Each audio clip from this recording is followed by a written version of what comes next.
వి gold trusted gold buyers. మీరు తాకట్టు పెట్టిన బంగారాన్ని విడిపించి ఈ రోజు ఉన్న మార్కెట్ ధరకు కొనబడును. నమస్కారం, వెల్కమ్ టు ఐ డ్రీమ్. ధర్మ మార్గం విత్ విజిత కార్యక్రమానికి స్వాగతం. ప్రస్తుతం మనతో పాటు ఉన్నారు ప్రముఖ జ్యోతిష పండితులు, జ్యోతిష రత్న, జ్యోతిష సామ్రాట్ చింతా రుక్మాంగదరావు గారు. ఇప్పుడు వారితో మాట్లాడి మరిన్ని విషయాలు తెలుసుకుందాం. నమస్తే అండి. మాతృదేవోభవ, పితృదేవోభవ, ఆచార్య దేవోభవ. ప్రస్తుతం ఉన్న ఒక పెద్ద నమ్మకం అనొచ్చు, మూఢనమ్మకం అనొచ్చు, అది భగవంతుడికి సంబంధించి. నిజంగా దైవం ఉన్నాడా? ఉంటే అందరినీ ఒకేలాగా ఎందుకు చూడడు? అసలు దైవబలం అనేది మనకు సహాయం చేస్తుందా, సహకరిస్తుందా? అసలు దైవబలం అంటే ఏంటి? దైవబలం ఓన్లీ మనుషులకు మాత్రమే ఉంటుందా, లేదంటే పక్షులకి, జంతువులకి కూడా వర్తిస్తుందా? ఇలాంటి సందేహాలు చాలా మందిలో ఉంటాయండి. నిజంగా దైవబలం అనేది ఉందా, నమ్మొచ్చు అంటారా? చక్కగా అడిగారు. ఇది దైవబలం ఉంది అని నమ్ముతూ బతుకున్న వాళ్ళకు కూడా మళ్ళీ మళ్ళీ ఈ క్వశ్చన్ వస్తూ ఉంటుంది. అంటే నమ్మిన వాళ్ళకు కూడా మళ్ళీ ఈ క్వశ్చన్ వస్తుంది. అవును, కొన్ని సందర్భాల్లో. ఇక్కడ మీరు నన్ను పలకరించారు. నేను మాతృదేవోభవ, పితృదేవోభవ, ఆచార్య దేవోభవ అన్నాను. అవును. అంటే తల్లిదండ్రులకు మించిన దైవాలు లేరు. ప్రత్యక్ష దైవాలు వాళ్ళే. వాళ్ళ మించిన దేవుడు లేదని చెప్పేసాను నేను. ఇంకా అన్యదా మనము ఆలయానికి వెళ్తున్నా, ఇంకెక్కడికి వెళ్తున్నా, మనం తల్లిదండ్రులను ఆరాధించకుండా, గౌరవించకుండా, పూజించకుండా అక్కడికి వెళ్తే అక్కడ కూడా అనుమతి రాదు. మీరు నెయ్యితో అభిషేకం చేసినా, డబ్బులతోనే కుమ్మరిచ్చినా, ముత్యాల వర్షం కురిపించినా కానీ మీకు అనుగ్రహం రాదు. ఎందుకంటే ఆది దైవాలను విస్మరించి పోయి మనం ఆలయాల చుట్టూ తిరిగితే ఏమొస్తుంది? రాదు. నేను అన్ని ఆలయాలు తిరుగుతున్నా, నాకు ఎన్నేం పూజలు చేసినా నాకు ఫలితం రాలేదంటే అసలు పూజించాల్సినటువంటి దేవతలను వదిలేసి మనం మంచి చేస్తున్నా, చెడ్డ చేస్తున్నా, ఆ అదృష్టాన్ని, ఈ శరీరాన్ని, ఈ అదృష్టాన్ని ఇచ్చింది ఎవరు? పార్వతి పరమేశ్వరులు కాదు కదా, మన తల్లిదండ్రులే కదా. వాళ్ళు చదువుకోవచ్చు, చదువుకోకపోవచ్చు, కానీ వాళ్ళు మనకు డబ్బు అడుగుతున్నారు. కానీ దానికి పెంచేదానికి ఇంత డబ్బులు ఇవ్వు, ఇంత ఖర్చు అయింది నీకు అడుగుతున్నారు. ఏ రోజున అడుగుతున్నారా? లేదు కదా. మరి వాళ్ళని విస్మరించి మనం చేసే పూజలు ఎట్ట ఫలించవు. మొట్టమొదటి ఇక్కడ చూసుకోవాలి. విఘ్నేశ్వరుడు కూడా మొదటి దేవుడు అదే చేశాడు. పార్వతీ పరమేశ్వరుడు ప్రదక్షిణ చేసి సమస్తము, ఈ సృష్టి మొత్తం తల్లిదండ్రులను ఉందని జ్ఞానఫలాన్ని తీసుకున్నాడు. మరి ఆయన అది అంగీకరించారు మొత్తము. మరి తల్లిదండ్రుల మించిన దైవం లేదు. ఇక్కడ మనము వాళ్ళ దగ్గర ఎంత సేవ చేసుకోగలిగితే ఇంకా వేరే దేవత అవసరం లేదు. అంటే ఇంకా ఆలయాలకు వెళ్ళాల్సిన అవసరం మనం అక్కడ పెయింటింగ్స్ ఎలా ఉన్నాయి, స్తంభాలు ఎలా ఉన్నాయి, గాలిగోపురం ఎలా కట్టుంటారు, ఇక్కడ ఎంత మెయింటెనెన్స్ జరుగుతుంది, 10 మందికి ఉపాధి దొరికింది ఈ ఆలయం వల్ల అని ఆనందించేదాని కోసం వెళ్ళొచ్చు. అంటే ప్రకృతిని అదంతా ఆస్వాదించడం కోసం వెళ్ళొచ్చు. లేదంటే అక్కడే దేవుడు ఉన్నాడు, ఆ దేవుడే ఇస్తేనే మనం తీసుకోవాలనేటువంటి భ్రమలో వెళ్ళాల్సి వస్తుంది. నిజమైన దేవతలు ఎవరు? మన తల్లిదండ్రులే. మనము ఇప్పుడు ఏది దేవుణ్ణి చూసినా, గురువుని చూసినా, సమాజాన్ని చూసినా, ఈ కండ్లు, ఈ శరీరం ఇదంతా వచ్చిందంటే ప్రసాదించింది తల్లిదండ్రులే. ఇంత మించిన దైవసేవ ఇంకొకటి లేదు. ఆ తర్వాత మళ్ళీ దేవుడిని అడిగితే మనం ఆవరణలోకి వెళ్తున్నామంటే వాళ్ళు రెడీగా మన ఫైల్ ఎత్తుకుంటారు ముందు. అతను తల్లిదండ్రుల సేవ చాలా బాగా చేస్తున్నాడు, అతనికి ముందు వాళ్ళని 10 ఫైళ్ళు పక్కన పెట్టి ముందు మనకు పర్మిషన్ ఇస్తారు. తల్లిదండ్రులను విస్మరించి, ద్వేషించి, దూషించి అక్కడికి వెళ్తే వాళ్ళు అస్సలు ఎప్పుడప్పుడు మనం బయట వెళ్ళిపోతామని కాసుకుంటారు. వాళ్ళు కూడా చిరాకేస్తుంది. దేవతలు చాలా డిగ్నిఫైడ్గా ఉంటారు, చాలా ప్రిస్టేజ్గా ఉంటారు. వాళ్ళ ఆలోచన విధానం చాలా ప్రత్యేకంగా ఉంటుంది. మనం చెప్పే సోది అంతా వినాల్సిన అంత కర్మ వాళ్ళకి లేదు. నేను స్కూల్లో చదువుకునేటప్పుడు పాటల పోటీలు పెట్టేవాళ్ళు ప్రతి సంవత్సరం. ఆ పాటల పోటీలు పెడితే అమ్మాయిలు వస్తారు, వాళ్ళ దగ్గర పాట పాడతారు, అబ్బాయిలు వస్తారు, వాళ్ళ దగ్గర పాట పాడతారు. ఒక అబ్బాయి వచ్చాడు. ఆ అబ్బాయిని విమర్శించాలని కాదు కానీ అతను పాడిన దెబ్బకి టీచర్స్, స్టూడెంట్స్ బెదిరి బెంబెలెత్తిపోయారు. చాలా మంచి గాత్రం అయి ఉండొచ్చు.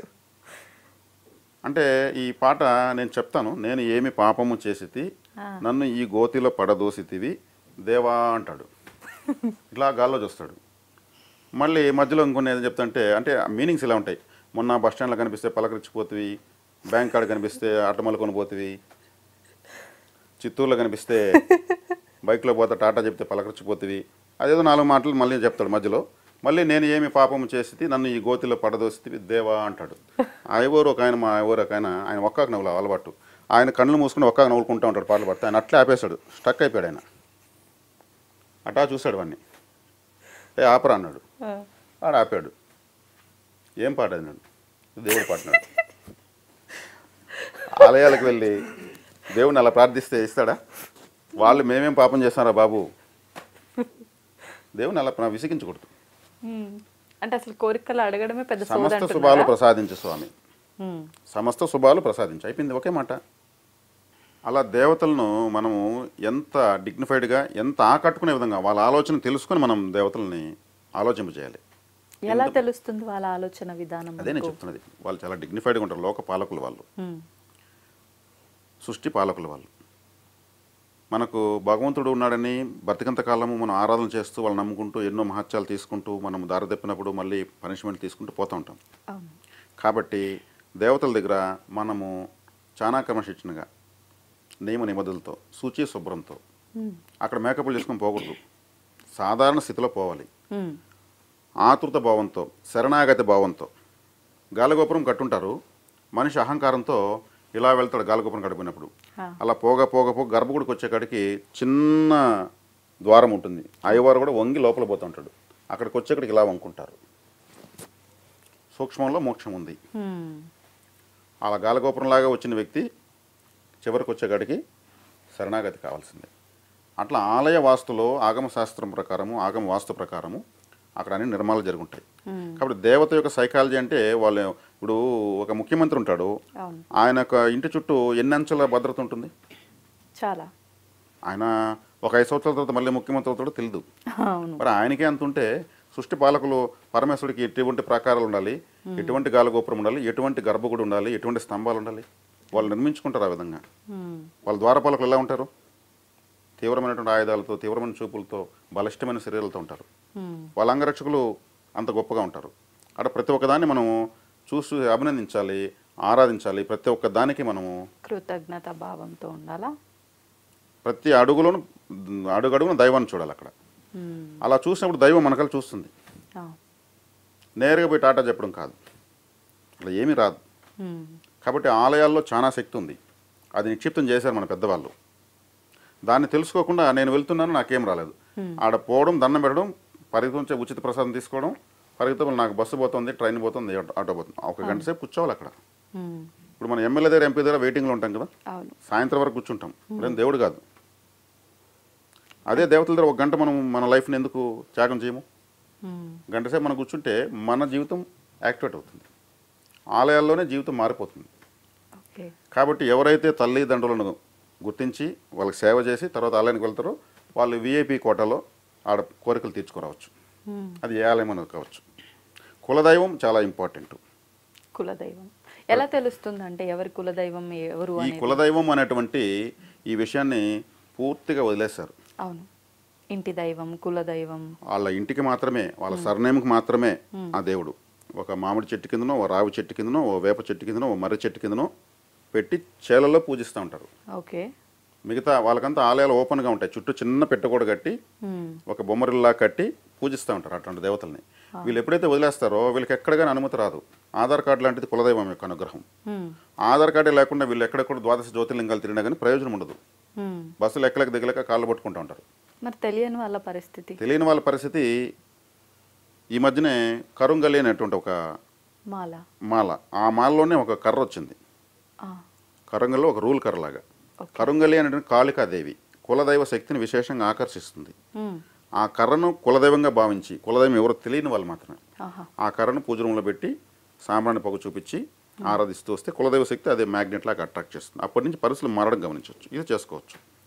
ఇప్పుడు మీరు పక్షులకి, జంతువులకి లేదా దైవానుగ్రహం మనం ఇలా మాట్లాడుతూ వేరే విధంగా సబ్జెక్ట్ పోతుంది. కాబట్టి ఈ మనిషికైనా ఇంకా సృష్టిలో ఏ జీవికి లేదా. ఇప్పుడు ఒక జింక తన 4 చిన్న చిన్న పిల్లలతో వెళుతూ ఉంది. అలా వెళ్తూ ఉంటే ఈ పిల్లలు ఏమనుకుంటున్నాయి, మా నమ్మ మనకు కూడా ఉంటే ఈ అరణ్యంలో ఎవరు మనల్ని ఏం చేయలేరు. వాటి ధైర్యం, తల్లి కూడా ఉంది కదా. ఈ జింక ఏమో చుట్టుపక్కల శత్రువులు ఎటువైపు ఉన్నారు, ఒకవేళ శత్రువులు దాడి చేస్తే మనం ఎటువైపు తప్పించుకెళ్ళాలి, మన పిల్లల్ని ఎలా కాపాడుకోవాలని చూస్తూ తీసుకెళ్తూ ఉంటుంది. తీసుకెళ్తూ ఉంటే ఒక వారం రోజుల పాటు వేట దొరకనటువంటి ఒక ఆకలితో ఉన్న పులి ఎదురుగా వస్తూ ఉంటుంది. దానికి వారమైంది ఆకలేసి, వేట దొరికి. అప్పుడు పిల్లలు చూస్తాయి పులిని, తల్లి చూస్తుంది.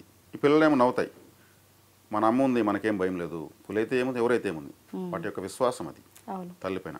అప్పుడు జింక భయపడుతుంది, అరే మనం ఏమైనా పర్లేదు మన పిల్లలకి ఏం కాకూడదు అని అది ఆలోచిస్తుంది. సరే వెనక్కి తిరిగితే ఈ పిల్లలు వెనక్కి తిరుగుతాయి. ఇటు వెళ్తే ఇటువైపు ఒక వేటగాడు, వాడు కూడా వారమైంది వేట దొరికి, వాడు బాణం ఎత్తుకుని వస్తాడు, ఈ జింకను చూసేస్తాడు. వాడు ఎక్కువ పెట్టుకుని మెల్లగా అడుగులు వేసుకుంటూ వస్తూ ఉంటాడు. ఇప్పుడు పిల్లలు అనుకుంటాయి, అరే అమ్మ ఉంది, ఈ పక్క పులి ఉంటే ఏముంది, ఆ పక్క వేటగాడు ఉంటే ఏముంది, మన అమ్మ ఉంది అనుకుంటాయి. అప్పుడు జింక రెండు వైపుల నుంచి ప్రమాదం వచ్చేసింది ఎలా అనేసి ఇటువైపు పోతుంది. ఇటువైపు పోతే ఒక తోడేలు వస్తూ ఉంటుంది. ఆ తోడేలు కూడా అది జమాక్ కన్నింగ్, నక్క జిత్తులటువంటి తెలివితేటలు దానికి కూడా ఉంటాయి. అప్పుడు పిల్లలు ఆలోచిస్తాయి, ఇప్పుడు మనమ్మ మనల్ని కాపాడుతుంది, వాటి ధైర్యం అది. కానీ జింకకు అర్థం కాదు, మూడు వైపులా వచ్చిందని ఇంకొక వైపు వెళ్తుంది. అటువైపు అడవి కార్చిచ్చు అంటుకుంటూ ఇటువైపు వస్తూ ఉంటుంది.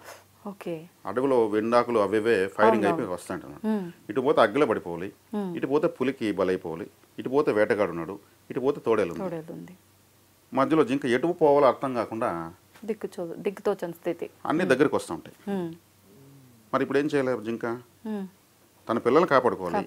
ఆవేదనగా అది భగవంతుని కోరిందే అనుకుందాం, భగవంతుడు అనేది తల పైకి ఎత్తింది అనుకుందాం, వాళ్ళ పైకి ఒక SMS భగవంతుడికి ఇస్తుంది, యూనివర్స్కి వదులుతుంది తన ఆవేదన, నన్ను నా పిల్లల్ని కాపాడు ప్రకృతి నేను అడిగింది అనుకుందాం. అప్పుడు యూనివర్స్ స్పందించాలి కదా, తను అడగడంలో న్యాయం ఉంది కదా, చిన్నపిల్లలు కదా, వాళ్ళు ఆ పులి ఆకలి తీరాలి, వేటగాడి వేట దొరకాలి, దీనికి తీరాలి. కానీ ఈ జింక యొక్క ఆవేదనే ప్రామాణికంగా, అంటే మొదటి ప్రామాణికంగా తీసుకుంటుంది ప్రకృతి. తీసుకొని ఈ వేటగాడు జింకను చూస్తూ వస్తుంటాడు. అంటే ఇప్పుడు దైవాన్ని ఇది ప్రార్థించింది మన సంభాషణ ప్రకారం. ఈడు ఒక పామును దొక్కేస్తాడు, పామును చూడు వీడు వేటగాడు. పాము దొక్కే కాడికి ఏమవుతుంది, ఆ పాము అని కాటేస్తుంది. వాడి బాణము గతి తప్పి తోడేలు తగులుతుంది. అబ్బా అనేసి వాడు ఇట్లా వదిలేస్తాడు తోడేల పైకి. తోడేలకు బాణం తగలగానే అది అరుచుకుంటూ కుక్కలాగా అరుస్తుంది. అది పరిగెత్తుంది, ఇదేంద్రా బాసం నా కడుపులో దిగింది బాణం అనేసి. పులి యొక్క సైకాలజీ ఏంటి, పరిగెత్తుంది దాన్ని వేటాడుతుంది. అది ఎక్కువగా రన్నింగ్లోనే దాన్ని పట్టుకుంటుంది, అది దానికి ఇష్టం. పరిగెత్తి పట్టుకుని తింటేనే దానికి తృప్తి. తోడేలు పరిగెత్తే కాడికి అరే జింక నిల్చుకొనే ఉంది, తోడేలు పరిగెత్తా ఉంది, దాని ధరం కూడా అది వెళ్ళిపోతుంది, దాని సైకాలజీ, దాని వీక్నెస్. జింక తన పిల్లలు తీసుకుని చగ్గలిపోతుంది. నాలుగు వైపులా ప్రమాదము, దేన్ని ఎదిరించలేదు చిన్నపిల్లలు. ఇలా ప్రతి ఒక్కరిని ఎంతోమంది అప్పుల బాధలు, శత్రు బాధలు, అనారోగ్యాలు, తనకు ఏం చేసుకోవాలో తెలియని పరిస్థితుల్లో ఈ జింకలాగా ఎంతోమంది ఉన్నారు. మరి ఒక మార్గం కావాలి కదా, మరి దైవబలం కావాలి కదా, దైవాన్ని ఎలా ఆరాధించాలో చెప్పాం కదా. మాతృదేవోభవ పితృదేవోభవ, వాళ్ళకి తల్లిదండ్రులు కూడా లేకపోవచ్చు, చక్కగా ఫోటోలు పెట్టి వాళ్ళకి SMS ఇవ్వచ్చు. దైవం మానుష రూపేణ అన్నారు. ఎవరో ఒకరు వచ్చి స్పందించి ఏదో ఒక విధంగా అడ్జస్ట్ చేసుకుంటారు. నువ్వు పర్లేదు సంవత్సరం తర్వాత ఇవి డబ్బులు అంటారు. అది గొప్ప సహాయమే కదా. ఖచ్చితంగా 5 రూపాయల వడ్డీకి తీసేసి ఉంటారు. ఇంకొక వ్యక్తి వస్తాడు, నా దగ్గర డబ్బులు ఉన్నాయి, 2 రూపీస్ ఇస్తే చాలంటాడు. ఈ 2 రూపీస్ ఇస్తే 5 రూపీస్ కట్టేస్తే అది కూడా సహాయమే కదా. తక్కువ వడ్డీకి దొరికి ఎక్కువ వడ్డీకి జమ అయిపోయింది. దేవుడిలాగా వచ్చాడయ్యా అని చెప్పి ఇంకేదో ఒక ట్రస్ట్ వాళ్ళు వచ్చి మెడికల్ క్యాంప్ పెడతారు, అక్కడ ఇతనుకున్న అనారోగ్యానికి ఫ్రీగా మెడిసిన్ దొరుకుతుంది, అది సహాయమే కదా. ఇలాంటి అద్భుతాలు ప్రతి ఒక్కరి జీవితంలో జరుగుతుంటాయి, కానీ అది ఇలా భగవంతుడే నా కోసం పంపించాడు అనే ధోరణిలో మన ఆలోచన విధానం ఉండకపోవచ్చు. అందుకే అంటారు నువ్వు దేవుడిలాగా వచ్చావు అంటారు. వాస్తవం, ఆ దేవుడు నిన్ను పంపించాడు ఎందుకంటారు అన్నమాట. ఆ సహాయం యొక్క శక్తి అటువంటిది. ఇప్పుడు నేను చెప్పినట్టు తల్లిదండ్రుల యొక్క సేవ చేస్తే దైవం మానుష రూపేణ, ప్రకృతి మొత్తం చుట్టుపక్కల మారిపోతుంది. దేవుడే కిరీటం నగలేసుకుని రథం వేసుకొని రారు. కలియుగంలో దైవ దర్శనం నిషిద్ధం. దేవుడు ప్రత్యక్షం కాడు. కలియుగ ధర్మాలు కొన్ని ఉంటాయి, ఆ ధర్మం ప్రకారమే దేవతలు సహాయం చేస్తారు. కనిపిస్తే స్వప్న రూపంలో కనిపించి సందేశం ఇస్తారు, ఖచ్చితంగా జరిగి తీరుతుంది. ఇలా ఎంతోమందికి అయింది. కానీ కొంతమంది ప్రత్యక్షంగా కూడా చూస్తున్నామని అంటున్నారు, అదంతా బూటకం అనుకోవచ్చా? బూటకం అయితే కాదు, నిజమే. ప్రత్యక్షంగా ఎలా చూస్తారంటే మనకు 7 బాడీ లెవెల్స్ ఉంటాయి. Physical body, etheric body, emotional body, mental body, cosmic body, emotional body, ఇట్లా కొన్ని 7 బాడీ లెవెల్స్ ఉంటాయి. మనం ఎప్పుడైతే ఇప్పుడు ఎథరిక్ బాడీ ఫిజికల్ లెవెల్లో ఉన్నాం, మనం ఇప్పుడు ఫిజికల్ లెవెల్లో మాట్లాడుతున్నాం. ఎథరిక్ లెవెల్స్ అంటే ఇప్పుడు ఒక బ్యాటరీకి సెల్స్ వేస్తారు కదా పాతకులు ఎవరెడీ సెల్స్, ఆ సెల్స్ లోపల ఒక చీక్లెట్ లాంటి పదార్థం ఉంటుంది, ఓకే అది ఎథరిక్ లెవెల్. పైన ఉన్నట్టు రేక్ వచ్చి ఫిజికల్ బాడీ. ఓకే ఎప్పుడైతే టార్చ్ మనం ఆన్ చేయగానే దాంట్లోంచి కాంతి వస్తుంది కదా, అది కాస్మిక్ బాడీ. ఓకే ఇప్పుడు ఎవడైనా ఒక మందు తాగేస్తాడు అనుకోండి, వాడికి ఫిజికల్ లెవెల్స్ పొడుస్తాయి, ఎథరిక్ లెవెల్స్ బయట వస్తాయి. ఎథరిక్ లెవెల్స్ వచ్చినప్పుడు వాడు మొత్తం నిజాలే మాడుతుంటాడు. పిల్లలు ఎథరిక్ లెవెల్స్లో ఉంటారు, పిల్లలు అబద్ధం చెప్పరు, అంటే కల్మషం లేని కల్మషం లేనుకుంటారు. అందుకే తాగిన వాడు మొత్తం నేను అది అప్పుడు అది చేసా ఇప్పుడు ఇది చేసా అంతే చూసుకుందాం ఇప్పుడు ఎవడు వస్తాడు రండి అంటాడు. Etheric levels బయటపడిపోతాయి. ఓకే అది ఆ మత్తు దిగిపోయిన మళ్ళీ ఫిజికల్ లెవెల్స్ వస్తాయి, నేను ఎప్పుడు చెప్పిన అంటాడు. అవును. ఇలా ఈ ఎథరిక్ లెవెల్స్ కాస్మిక్ లెవెల్స్లోకి వెళ్ళినప్పుడు కాస్మిక్ బాడీస్ దేవతలు కాస్మిక్ శరీరంతో ఉంటారు, దివ్య దేహంతో ఉంటారు. మనలో కూడా దివ్య దేహం ఉంది. ఆ లెవెల్స్లోకి మనం సాధన చేసుకుంటూ వెళ్తే మన దివ్య దేహంతో ఆ దివ్య దేహం చూడగలము. ఓకే మాంస నేత్రాలతో దేవుని చూడలేము, జ్ఞాన నేత్రాలతో చూడగలుగుతాం. ఆ జ్ఞానంలోకి మనం డెప్త్లోకి దిగి దైవారాధన చేస్తే అవి ఆ దేహాలు కనిపిస్తాయి. వాళ్ళు చెప్పే అనుభవాలు కరెక్ట్. అంటే ఏ కల్మషం లేకుండా నిజమైన భక్తి చూపించిన వాళ్ళకి ఆ దివ్య నేత్రం ఓపెన్ అవుతుంది, ఖచ్చితంగా కనెక్ట్ అదే అవుతారు. యోగా, ఈ చక్రాసు యాక్టివేషను, క్వాంటమ్ సైన్సు, అవును. ఇవంతా అదే. ఓకే అది మనకు ట్రాఫిక్ జామ్ అయిపోయేసి రోగాలు, మానసికమైనటువంటి ఆర్థికపరమైనటువంటి కుటుంబపరమైన అన్ని ట్రాఫిక్ జామ్ ఉంటుంది. దీంట్లో మనకు దేవుడు కనిపిస్తాడా? కనిపించడు. అవును. ప్రశాంతంగా యోగా చేయడం వల్ల, ఓకే మెడిటేషన్ చేయడం వల్ల చూడొచ్చు. ఇది సాధ్యమవుతుంది. సంతోషం అండి, చాలా మంచి విషయాలు తెలియజేశారు. ధన్యవాదాలు. ధన్యవాదాలు.